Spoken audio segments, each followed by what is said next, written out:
ചെയ്യാൻ പോകുന്ന model blue energy powering the future from the sea. 7ാം ക്ലാസ്സിലെ വൈദ്യുതിയുടെ ലോകം എന്ന പാഠഭാഗം പരിചയപ്പെട്ടപ്പോൾ ഈ കാലഘട്ടത്തിൽ വൈദ്യുതിയുടെ ക്ഷാമം കൂടുതലായി ഉണ്ടാകുന്നു. ഇപ്പോൾ നമ്മൾ വൈദ്യുതി കൂടുതലായി ഉപയോഗിക്കുകയും ചെയ്യുന്നു. ഒരു ദിവസം എൻ്റെ അച്ഛൻ ഇൻവെർട്ടറിലേക്ക് വെള്ളം ഒഴിക്കുന്നത് കണ്ടപ്പോൾ ഞാൻ എന്താണെന്ന് ഇതിനെക്കുറിച്ച് ചോദിച്ചു. അപ്പോൾ എൻ്റെ അച്ഛൻ പറഞ്ഞു, ഇതിലേക്ക് വെള്ളം ഒഴിച്ചില്ലെങ്കിൽ ഇത് പ്രവർത്തനരഹിതമാകും. ഇക്കാര്യം ഞാൻ എൻ്റെ സയൻസ് ടീച്ചറിനോട് പറഞ്ഞപ്പോൾ ടീച്ചർ പറഞ്ഞു, നമുക്കിത് എന്താണെന്ന് ചെയ്തു നോക്കാം. അപ്പോൾ ഞങ്ങൾ ക്ലാസ്സിൽ ഉപ്പുവെള്ളവും സിങ്കും കോപ്പർ ഇലക്ട്രോഡ് ഉപയോഗിച്ച് ഈ പരീക്ഷണം ചെയ്തു നോക്കി. അപ്പോൾ ഈ പരീക്ഷണം പൂർണ്ണമായും വിജയകരമായി.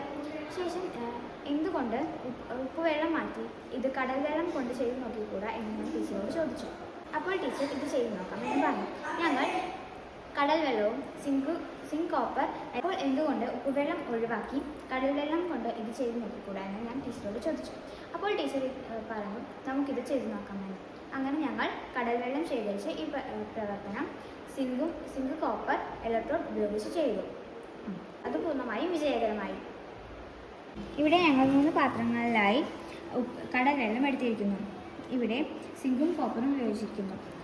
Copper കാഥോഡായിട്ടും zinc ആനോഡായിട്ടും ഉപയോഗിച്ചിരിക്കുന്നു. ഇത് ഞങ്ങൾ ഒരു ശ്രേണി രൂപത്തിലാണ് ക്രമീകരിച്ചിരിക്കുന്നത്. ശേഷം ഗാൽവനോമീറ്ററും വോൾട്ട് മീറ്ററും ഉപയോഗിച്ച് ഇത് അളന്നു നോക്കാം.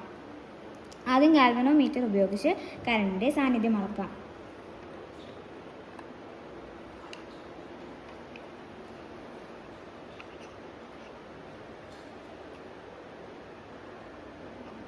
നമ്മൾ ഗാൽവനോമീറ്റർ ഉപയോഗിച്ച് കറണ്ടിൻ്റെ സാന്നിധ്യം അളന്നു.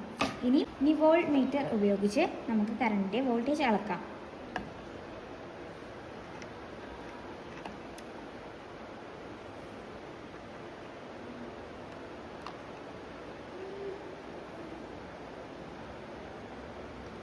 നമ്മൾ വോൾട്ട് മീറ്റർ ഉപയോഗിച്ച് കറണ്ടിൻ്റെ വോൾട്ടേജ് അളന്നു.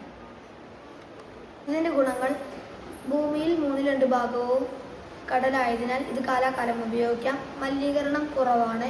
ഇതിൽ കുറഞ്ഞ ചെലവിൽ നിർമ്മിക്കാൻ സാധിക്കും. ഇതിൽ ഏതെങ്കിലും ഭാഗത്തിൽ കംപ്ലൈൻറ്റ് പറ്റിയാൽ അത് മാത്രം മാറ്റിയാൽ മതി. വളരെ ചെറിയൊരു മോഡൽ മാത്രമാണ് ഉപയോഗിച്ചിരിക്കുന്നത്. നമ്മുടെ രാജ്യത്ത് വലിയൊരു കടൽ ഉള്ളതിനാൽ ഈ ഒരു സ്ഥലം നമുക്ക് എത്ര വേണമെങ്കിലും ഉപയോഗിക്കാം. ഇത് നമ്മുടെ രാജ്യം നേരിടുന്ന വൈദ്യുത ക്ഷാമത്തിന് ഒരു പരിഹാരമാകും. ഇത് ഞങ്ങളൊരു പുതിയ സാധ്യതയായി കാണുന്നു.